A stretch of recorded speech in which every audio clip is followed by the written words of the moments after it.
هنحل مع بعض يا ولاد تدريب على الدرس الأول في الوحدة الأولى لسنة 5. يلا مع بعض كده يا ولاد. زي ما اتعودنا أنا هحل جزء وأنت هتحل الباقي، بس نعرف. اكتب كلا من الكسور الآتية في صورة كسر عشري أو عدد عشري. تمام يا مس، مفيش مشكلة. 54 على الألف. طب هنوقع مين زي ما اتفقنا؟ الأربعة وإيه؟ والخمسين. وقعناها خلاص؟ عندي كم صفر يا جميل؟ 1 2 3، وانا ما عنديش غير رقمين، فانا هضطر ان انا ازود صفر واحط له العلامه العشريه. تاني هنوقع من فوق البسط اللي هي كام؟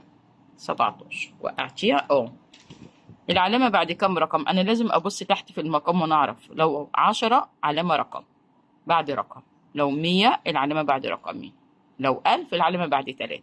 انا عندي صفرين تحت، 1 2، حط العلامه اللي بعده. طيب عندي 3 أرقام يا مس، حطهم يا حبيبي، اللي هي 327. وعندي 10، أروح أحطها بعد التلاتة؟ لا لا لا لا، ما ينفعش، إحنا بنعد من ناحية إيه؟ اليمين. عندك صفر، عد رقم 1 وحط البوينت بتاعتك. طيب نشوف السؤال اللي بعده.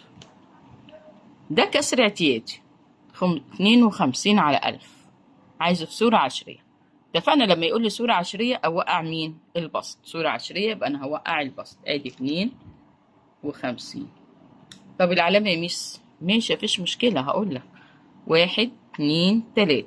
1 2، ما عنديش غير رقمين، يبقى أنا هزود له صفر.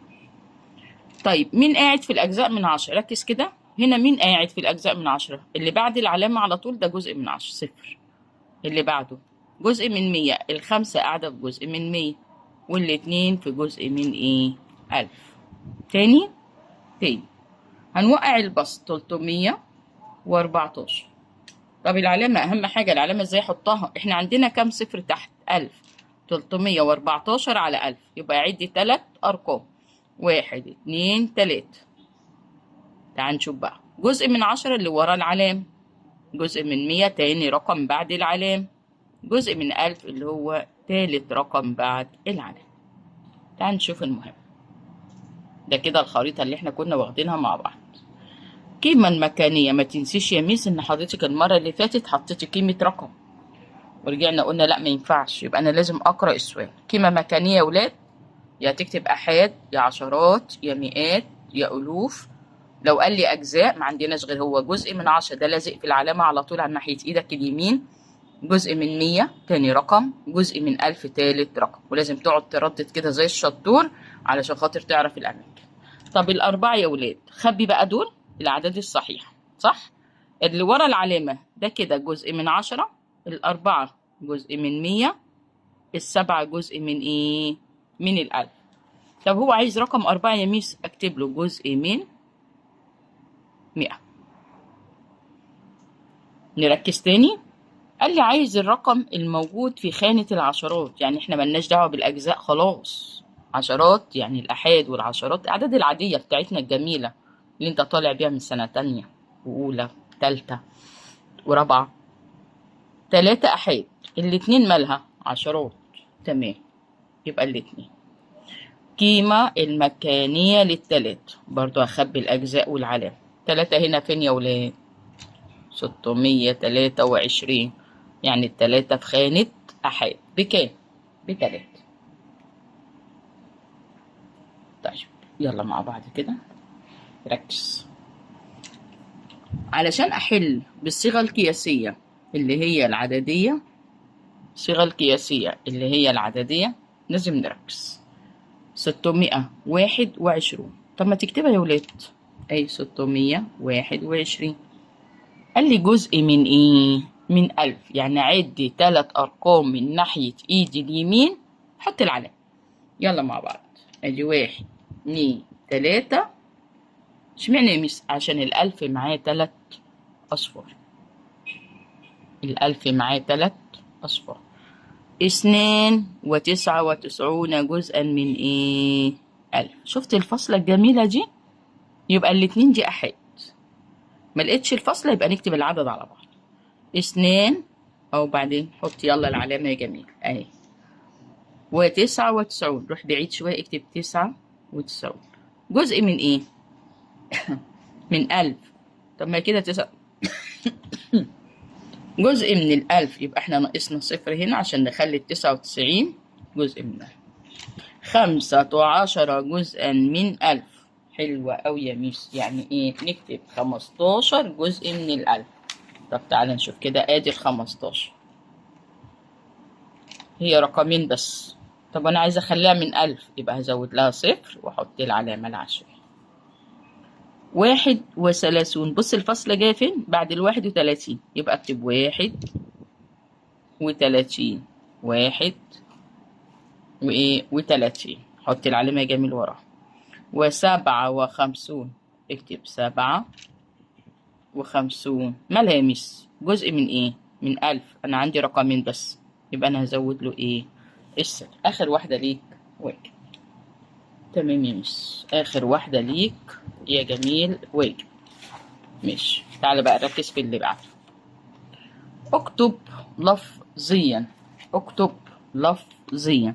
لازم اقرا العدد كويس عشان هو ده اللي هعمله. خلي بالك هنا مفيش احاد، ولا في جزء من 10، ولا جزء من 100، بس جزء من 1000. فانا اقول له 3 اجزاء من 1000 واكتبها كده. 3 اجزاء من ايه؟ ال1000. نقرا. موجود عدد بعد العلامه اهو، شايفه؟ ده كام ده يا ولاد؟ 120. خلاص هكتب 120 جزءا. العلامه بعد كام رقم؟ 3. يبقى 120 جزءا من 1000. 120 جزءا من 1000. 120 جزءا من 1000. طيب هناخد دي عشان عندي عدد صحيح. 1 و28. طب هو بيشتري 1 و28 يا ميس؟ لا طبعا ما بيشتريش 1 و28. لازم اقرا الاجزاء عشان ما نستسهلش مع بعض. طب يا ميس يعني اعملها ازاي؟ تعالى نقرا العدد الاول بعدين نشوف هنكتبه مع بعض ازاي.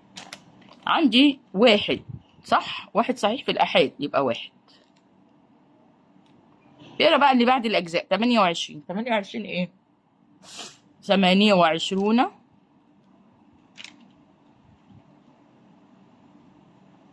جزء من إيه؟ الألف. ركز يلا معايا. ده كتاب الأضواء صفحة 13، النسخة الجديدة. نركز مع بعض كده تاني. الرقم الموجود في خانة الأجزاء من 1000. طب تعالى نقول الخريطة بتاعتنا كده ونركز. احنا تانية بس الكتاب. ملناش دعوة بالصفر، الصفر في الآحاد. صح كده؟ صح. 8 لازقة في العلامة، قلنا على حسب الخريطة بتاعتنا جزء من 10. 2 جزء من 100. 5 جزء من 1000. يبقى احنا هناخد مين؟ 5. أكبر كسر 10. احنا خدنا أكبر عدد وأصغر عدد في سنة رابعة. ماشي؟ انت كل اللي انت هتعمله ادي صفر وتحط لي العلامة. قال لي أكبر ابتدي بالكبير. 9 وال7 وال4. علشان هو اسمه كسر عشري حطينا العلامة العشرية. أصغر نفس الكلام، حط يلا العلامة والصفر. قال لي أصغر ابتدي بأصغر واحد. 1 وال2 وال3. قيمة الرقم 5. خلي بالك ده هنا عايز قيمة رقم، يعني بكام مش مكانه. طب نركز شوية. جزء من 10 جزء من 100. طب مين دي يا ميس؟ ال4 في الآحاد ب4. 3 في جزء من 10 ب3 أجزاء من 10. 5 في جزء من 100 يعني ب5 أجزاء من 100. عدد الأجزاء من 1000 في الكسر العشري. شيل العلامة حبيبي وحط الرقم. يعني 109 جزء. 109 جزء. شيل العلامة. كسر الاعتيادي. ايه ده؟ عايزه بسط مقام يا ولاد. هو عايزه بسط مقام. خد العدد حطه فوق اللي هو 5 وال1 وال3 يعني 513. من كام؟ من 1000. العلامة بعد 3 أرقام يعني من 1000. اعتيادي يا ولاد يعني بسط والمقام. تاني. الرقم الموجود في الأجزاء من 10. الصفر أحاد، علامة عشرية اللي جاي وراها أجزاء حتت، يبقى 6 اللي هي جزء من 10. الرقم الموجود في الأحاد. الأحاد ده اللي قبل العلامة على طول يعني لوحده كده. 1. قيمة مكانية عايز اسم الخانة. اسم الخانة. يلا مع بعض. جزء من 10. جزء من 100 جزء من 1000 جزء من 10 جزء من 100 جزء من 1000. يبقى التسعة فين؟ جزء من 1000. يلا مع بعض نحول العدد الجميل الكبير ده لإيه؟ لعدد 10. نحوله لعدد 10. نحوله لعدد 10. طب يلا يا حبيبتي وقعين. احنا على طول نوقع البسط اهو. شفت انا عملته ازاي وكتبته بعيد عن بعض. شوف عندك كام صفر؟ 1 2 3 1 2 3 اهو. طيب إذا كانت قيمة السبعة 7 أجزاء من 1000، 7 من 1000. طب ما هي معروفة إن هي قاعدة بجزء من 1000، فأنا هختار جزء من إيه؟ من 1000. أسيب لك آخر واحدة دي واجب، ولايك وشير حبيبي عشان يوصل لك كل جديد. كده إحنا حلينا تدريبات الأضواء صفحة 13 و14 علشان تقدر تركز معانا وتحل. لايك وشير حبيبي عشان يوصل لك كل جديد. ويلا مع بعض نحل اختبر نفسك على الدرس الأول.